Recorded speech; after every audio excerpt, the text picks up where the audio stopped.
को भारत का जो राइट थिंकिंग पर्सन कहलाता है।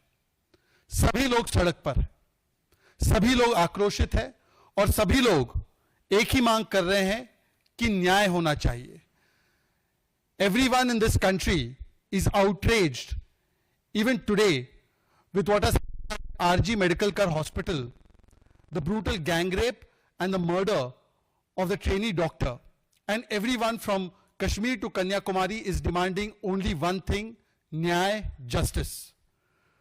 पर न्याय देने के बदले, जस्टिस देने के बदले तृणमूल कांग्रेस की सरकार का एजेंडा बन चुका है कि न्याय मत दिलाओ, बेटी को मत बचाओ, केवल और केवल बलात्कारी बचाओ। और इस बलात्कारी बचाओ अभियान में तृणमूल कांग्रेस इतना आगे निकल चुकी है कि आज यह कहना अतिशयोक्ति नहीं होगी कि टीएमसी का मतलब तृणमूल कांग्रेस नहीं, तालिबानी मुझे चाहिए और तानाशाही मानसिकता और कल्चर बन चुका है। Instead of securing justice for the victim of this brutal gang rape, TMC's priority seems not to be beti bachao, not to be beti ko nyay dilao, but to be only and only balatkari bachao. And in this attempt of balatkari bachao, the TMC today has come to represent तानाशाही मुझे चाहिए culture.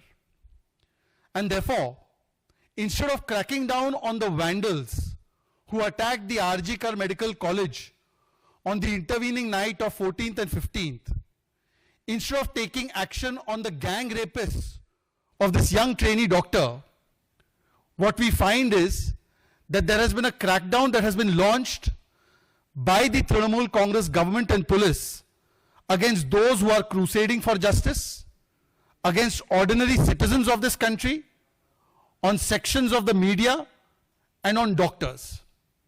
Trinamool Congress की जो सरकार है वो न्याय दिलाने के बदले और जो कार्रवाई है उन हत्यारों पर, उन बलात्कारियों पर करने के बदले आरजी कर मेडिकल कॉलेज में जो सुनियोजित ढंग से तोड़फोड़ करने के लिए घुस गए थे उन पर करने के बदले वो जो लोग न्याय की गुहार लगा रहे हैं, जो आम नागरिक है, जो डॉक्टर्स है, जो इस अभियान में जुड़े हुए हैं और जो मीडिया कर्मचारी है, उन पर कार्रवाई करने पर आमादा हो चुकी है। और इस प्रकार की कार्रवाई हो रही है कि ममता बनर्जी की कार्रवाई को देखकर जो दुनिया के सबसे बड़े तानाशाह है, Indira Gandhi, Hitler, Stalin, Kim Jong Un, वो भी कहेंगे वाह ममता वाह, क्या तानाशाही का परिचय दिया है आपने।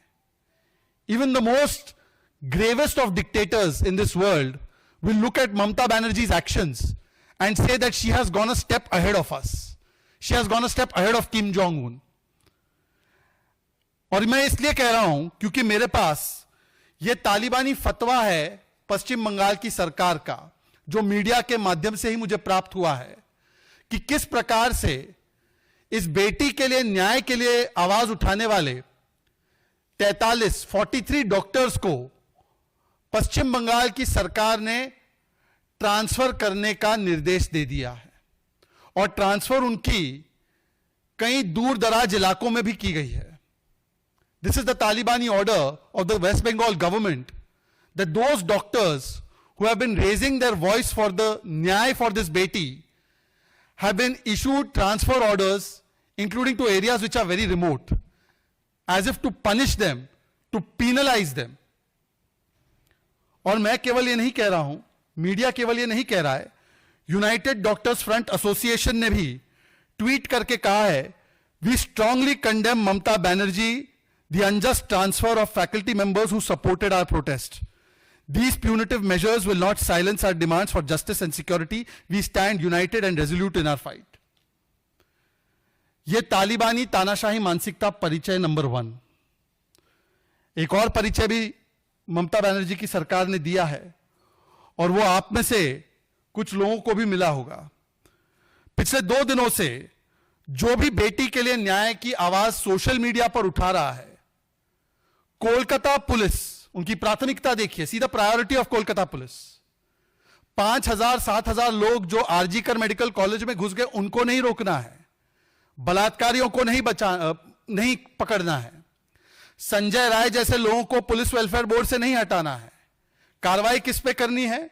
जो आम सोशल मीडिया पर भारत के नागरिक आवाज उठा रहे हैं, तो कोलकाता पुलिस उन्हें लव लेटर भेज रही है यह कहते हुए कि आप अपना ट्वीट हटाइए, आप अपना पोस्ट हटाइए, वरना आधी रात को हम आपके पास आ जाएंगे और आपको पकड़कर ले जाएंगे। और कुछ एक आध पत्रकारों को अपना एक्स का हैंडल, ट्विटर का हैंडल डिलीट करना पड़ा है।